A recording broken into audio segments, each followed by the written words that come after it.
Você já chegou no final do mês abrindo a conta do banco e tomando um susto? Como é que eu gastei tudo isso? Aí você olha para o extrato da conta, vê o que gastou no cartão, vê alguns pequenos gastos, mas pensa, eu nem comprei tanta coisa assim, para onde é que foi o meu dinheiro? Aí quando olha o que sobrou para investir, para reserva ou qualquer outro objetivo financeiro, percebe que não sobrou nada. De novo. Se isso soa familiar, você não está sozinho. Uma pesquisa nova da Ambima mostrou que em 2025, 60% dos brasileiros concordam que quando entra algum dinheiro, ele já está comprometido com contas em atraso. 49% alegam que vivem constantemente em aperto financeiro. E olha que situação curiosa, a gente passa um mês inteiro trabalhando, recebe o dinheiro, em poucas semanas o dinheiro evapora, sem a gente ter feito nada de muito diferente do mês passado. E quando isso acontece, mês depois de mês, a conclusão mais comum é: preciso ganhar mais dinheiro. Só que se você simplesmente passar a ganhar mais, a história tende a se repetir, só que num patamar de renda mais alto. Tem gente que ganha 5 mil reais e é endividada, e tem gente que ganha 50 mil reais por mês e também é endividada. Muita gente acha que o problema é só a falta de dinheiro, falta de salário maior, de planejamento. Pode até parecer que é, mas se você nem sabe para onde é que foi o dinheiro que entrou nesse mês, qualquer plano que você tiver vai virar só teoria. Antes de pensar em juntar dinheiro, você precisa entender como é que você está gastando e como melhorar a qualidade do seu gasto. Nesse vídeo eu vou te mostrar como a sua mente sabota seu dinheiro sem você ver e como usar essas armadilhas mentais a seu favor para finalmente sobrar dinheiro no fim do mês sem tanto esforço. Seja muito bem-vindo ao meu canal. Meu nome é Raquel Zuc Silveira, sou mestre em economia, especialista em investimentos e falo sobre dinheiro de um jeito que você entende. A primeira armadilha mental faz você gastar dinheiro como se ele fosse vários tipos diferentes, quando na realidade é tudo o mesmo dinheiro. Vou te explicar com um experimento clássico que está descrito no livro A Psicologia do Dinheiro. Imagina que você tem 200 reais e que você comprou um ingresso para um show que estava muito empolgado para assistir por 100 reais. No dia do show, você chega no lugar, abre a carteira e percebe que perdeu o ingresso. Só que você ainda tem outros 100 reais na carteira. Você compraria outro ingresso? A maioria das pessoas diz que não. Agora imagina outro cenário, você tem 200 reais, vai para o mesmo show, só que dessa vez você ainda não comprou o ingresso. Você chega no lugar para comprar o ingresso, abre a carteira e percebe que perdeu uma nota de 100 reais. Você ainda tem outra nota de 100 reais. Compraria o ingresso? A maioria das pessoas diz que sim. Afinal, o que perder uma nota de dinheiro tem a ver com ir ao show que você queria? Do ponto de vista racional, os dois cenários são idênticos. Nos dois você queria ir ao show e nos dois você perdeu um pedaço de papel que valia 100 reais. Um chamado ingresso e outro chamado dinheiro, mas a sensação é completamente diferente. E por quê? Porque o cérebro humano não trata o dinheiro como uma coisa só, ele cria categorias mentais. Uma para lazer, outra para alimentação, outra para transporte. Quando o dinheiro do ingresso é perdido, a categoria de lazer já foi esvaziada mentalmente. A gente sente que não pode mais repor porque já gastou. Quando perde dinheiro genérico que estava na carteira, o prejuízo veio de uma categoria mais difusa, de, sei lá, despesas gerais, e a categoria do show fica intacta.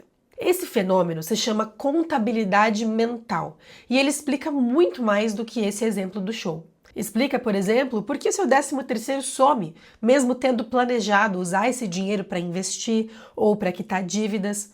Porque na sua cabeça esse dinheiro entrou numa categoria de dinheiro extra. E extra a gente trata diferente de dinheiro sério, do salário. Explica por que viagem destrói o orçamento, mesmo quando você já foi com tudo pago. Porque na sua cabeça, lá nas férias, você está em outra categoria mental. E nessa categoria de férias, as regras do dia a dia são suspensas. Mas a contabilidade mental não é um defeito que você precisa eliminar da sua vida. Dá para usar, inclusive, isso a seu favor. Se o seu cérebro já vai criar categoria de qualquer maneira, é melhor ele criar categorias que você definiu, com valores que você escolheu, antes do dinheiro entrar, do que simplesmente deixar ele criar categorias no improviso, no momento da compra, com valores que você nem percebe que está gastando. E é aí que entra a parte mais prática. Existe um detalhe que muitos não percebem quando tentam organizar o dinheiro. Definir quanto gastar no orçamento em porcentagem não funciona para a maioria das pessoas. Aquela regra famosa dos 50% para gasto essencial, 30% para gastos discricionários, 20% para investimentos, ela funciona em teoria, funciona numa palestra, mas aplicando no dia a dia, ela falha. E falha por dois motivos. O primeiro é que seu cérebro não consegue sentir 30% do meu salário em gastos discricionários como um limite real. É uma abstração. R$ 1.500 no cartão de débito como limite para esses gastos? Isso sim é um limite real e concreto. O segundo é que essas porcentagens ignoram que cada vida é diferente. 50% para gasto essencial pode ser pouco ou muito, dependendo de onde você mora e da sua estrutura familiar. Quem mora em São Paulo com filhos provavelmente vai se sentir um fracasso tentando seguir essa regra à risca. Quem mora numa cidade menor, que não tem dependentes, talvez gaste 30% e sobre muito mais do que os 20% sugeridos para investir. De qualquer maneira, você só vai sentir que está cumprindo o seu orçamento quando o número absoluto fica visível para você. Quando você abre o aplicativo e vê que estão sobrando ali R$ 80 do seu orçamento para delivery, com tantos dias do mês pela frente. Esse desconforto concreto é o que muda o seu comportamento. Então a primeira regra para gastar bem é definir seus valores orçados em reais, em valor absoluto, antes de começar o mês. Quanto você vai investir, quanto você vai gastar em cada categoria. Assim você já consegue ver se pelo seu planejamento, comparando com o seu salário, já deveria sobrar alguma coisa. É possível fazer esse tipo de planejamento de forma muito fácil, com categorias e itens personalizados do jeito que faz sentido para a sua vida lá no painel financeiro. E dá para importar o planejamento de um mês para o outro para poupar o seu tempo. Você coloca o valor absoluto que você quer gastar em cada categoria, em cada item, e depois lança de fato quanto gastou ao longo do mês. E tem até um agente de WhatsApp que te ajuda a lançar os gastos no painel. Em poucos minutos por semana, você sabe quanto entrou, quanto saiu e em qual categoria está mais apertado. Eu uso o painel para organizar o meu próprio dinheiro e esse efeito de enxergar os números muda completamente como você gasta e, inclusive, o quanto consegue poupar. O link está na descrição. E para quem quer levar essa lógica de categorias um passo além, usando a contabilidade mental ainda mais ao seu favor, tem um truque que funciona muito bem. Usar um cartão de débito em uma conta separada do dia a dia, só para gastos discricionários, aqueles gastos de desejo, sabe? Jantar fora, compras por impulso. Você carrega a conta com um valor fixo no início do mês e quando acaba, acabou. Pode ser um cartão da Wise, do Nubank, qualquer lugar que tenha uma conta segura e gratuita. O limite físico de ter um dinheiro no cartão substitui a sua força de vontade. Você não precisa se segurar, porque o cartão já está segurando por você. E como esse cartão está fora da sua conta corrente do dia a dia, o gasto de desejo não vai invadir os gastos essenciais. A sua categoria mental de lazer vira uma categoria física que não tem como vazar para outras, nem tem como passar no cartão de crédito em múltiplas parcelas. A segunda armadilha mental tem uma lógica simples. Pagar dói, mas dói diferente dependendo do meio de pagamento. E é por causa dessa diferença na dor que algumas compras parecem mais indolores e a gente solta o dinheiro com mais facilidade, enquanto outras parecem pesadas, mesmo quando o valor é o mesmo. Pagar com dinheiro vivo é o que mais dói. Você pega a carteira, conta as notas, vê o dinheiro saindo da sua mão, recebe o troco. Cada um desses passos é uma fricção que te faz sentir a perda. É o que te faz pensar duas vezes antes de comprar. Pagar com Pix ou cartão de débito também dói, mas dói um pouco menos. Você só desbloqueia o celular, digita a senha, aparece ali pagamento concluído, não tem um peso físico, não tem uma contagem, não tem troco, mas debita direto da sua conta e você vê na hora o saldo caindo. Pagar com cartão de crédito dói ainda menos, porque além de não ter fricção física na hora, o pagamento real só vai acontecer daqui a 30 dias na fatura. O seu cérebro registra comprei e não registra paguei. Estudos mostram que as pessoas que pagam contas no cartão de crédito subestimam o valor da própria fatura em cerca de 30%. Eles literalmente esquecem quanto gastaram. Em outro experimento, pessoas se dispuseram a pagar o dobro pelo mesmo produto quando podiam usar cartão em vez de dinheiro. O mesmo produto. Só muda o método de pagamento e a disposição para gastar duplica. A aplicação prática disso é muito importante. Se o cartão anestesia sua dor de pagar e você começa a se embolar nas faturas, você precisa criar uma dor para te ajudar a não cair mais nisso. E essa dor é justamente abrir o aplicativo do cartão uma vez por semana, olhar o que está lá e lançar cada gasto linha a linha no painel financeiro. Toda semana. Não esperar fechar a fatura para daí descobrir o estrago do mês, porque daí já é tarde demais.